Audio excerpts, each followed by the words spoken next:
দুঃখের পরে আছে সুখ, মোটিভেশন। প্রাণটা আবার উদ্বেলিত হয়ে ওঠে, তাই তো? আসলে তো দুঃখের পরে সুখ। এজন্য কষ্ট যখন পাবেন, অসুস্থ যখন হবেন, ওইখানেও আনন্দ করবেন, কারণ সামনে আরাম আসতেছে। সুবহানাল্লাহ পড়েন। মুমিনের হারাবার কিছু নাই, দুঃখ পাওয়ার কিছু নাই। মুমিন অসুস্থ হলে অসুস্থতার মাধ্যমে তার রোগের মাধ্যমে তার গুনাহ ঝরে যায়, সে আল্লাহর কাছে প্রিয় হয়ে ওঠে। তা আমাদেরকে কেউ হারাইতে পারে? কথা বলেন। আমাদের কেউ ভয় দেখাইতে পারে? মোটিভেশনাল সূরা, সূরাতুল ইনশিরাহ আর সূরাতুদ দুহা। এখানে অনেক হিউজ মোটিভেশন আছে। যারা হতাশ, যাদের জীবন ভাল লাগে না, মরে যেতে মনে চায়, গার্লফ্রেন্ড গালি দিছে, আছে না নাই? আবার বয়ফ্রেন্ড গার্লফ্রেন্ডের গালি দিছে, এ ওড়না পেঁচায়া ফ্যানের মধ্যে ঝুলে আত্মহত্যা করে। কত বড় পাগল তুই, মরলি কেন? গালি দিছে তো কি হয়েছে? হ্যাঁ, বুঝতে চায় না, হতাশ হয়ে যায়। আর বয়স কম তো, ইচড়ে পাকা, অল্পতে কাবু হয়ে যায়। এই সূরাগুলো পড়ে না। এখানে আশার বাণী আছে। আজকে আমি জানি কথা শোনাবো আপনাদেরকে, শুরুতে আগে সংক্ষেপে বলে দিই। এই সূরার মূল কথা হচ্ছে, মানে সেন্ট্রাল থিম বা সাবজেক্ট ম্যাটার, সূরাতুদ দুহার কেন্দ্রীয় আলোচ্য বিষয় হচ্ছে নিরাশ হবেন না, হতাশ হবেন না, হাল ছাড়বেন না, ভরসা রাখবেন কার উপর? মুমিনরা নিরাশ হয়, হতাশ হয়, হাল ছাড়ে নাকি ভরসা রাখে?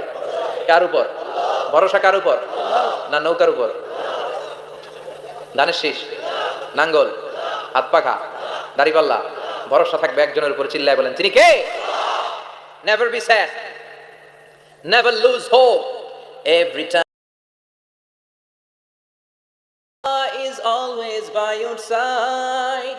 Inshallah, inshallah, inshallah, you'll find your way. Inshallah, কি সুন্দর nasheed. Never lose hope, you will find your way. তুমি তোমার পথ খুঁজে পাবে। আমাদেরকে পথ দেখায় কে?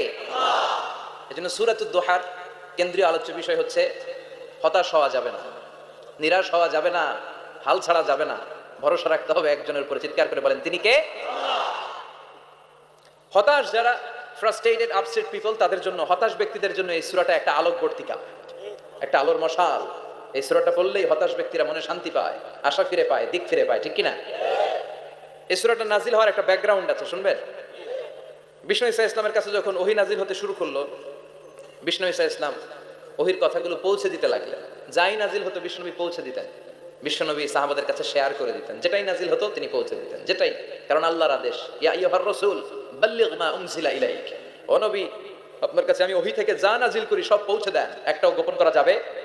আল্লাহর কাছ থেকে বিশ্বনবী যে সমস্ত মেসেজ, ইনফরমেশন, তথ্য, রেভেলেশন ওহী পেয়েছে, একটাও কি বিশ্বনবী গোপন করেছে?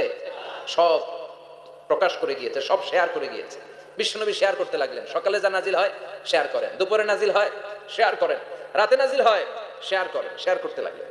কিন্তু কি অবাক করার কাণ্ড, হঠাৎ করে এই ওহী আসার ধারাবাহিকতা আল্লাহ বন্ধ করে দিলেন। ওহী আর আসে না, আকাশ থেকে নতুন তথ্য আর নামে না। ঘটনা কি? ওহী আসে না কেন? তথ্য আসে না কেন? জিব্রাইল আসে না কেন?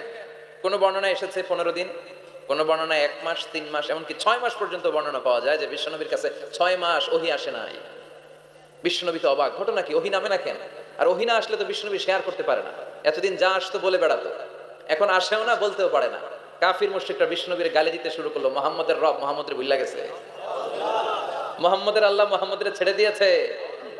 বিশ্বনবীর চাচি আবু লাহাবের স্ত্রী উম্মে জামিল বলতে শুরু করলো, কি মুহাম্মদ, তোমার শয়তানটা তোমার কাছে আসে না? না, শয়তান দ্বারা তিনি জিব্রাইলকে বুঝিয়েছেন যে তোমার জিব্রাইল তোমার কাছে আসে না।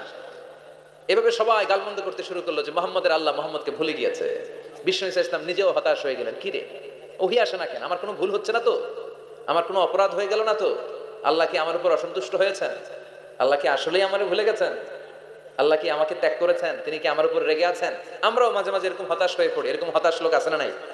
কিরে, আমার দোয়া কবুল হয় না কেন? আল্লাহ আমার ডাকে সাড়া দেয় না কেন? আমার জীবনে এত দুঃখ কেন? আমার জীবনে তো ভালো কিছু হয় না, খালি সব কষ্ট আমার কেন?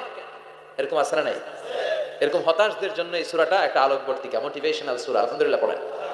বিশ্বনবীকে আল্লাহ আশ্বস্ত করলেন আর এই সূরাটা নাজিল করলেন আর বললেন, ওয়াদ-দুহা, ওয়াদ-দুহা, দুহা মানে আলো, দুহা মানে আলো, প্রভাতের সূর্য কিরণের শপথ। Look up, the sunlight, it's a very beautiful day out there. ও নবী হতাশ হবেন না, বেরোন, সকালের সূর্যটা কত সুন্দর, কি ঝলঝলে পৃথিবী, ফকফকে আর তকতকে, দেখলেই মনটা ভরে যায়, ঠিক কি না? দুহা, দুহা মানে আলো, আশা।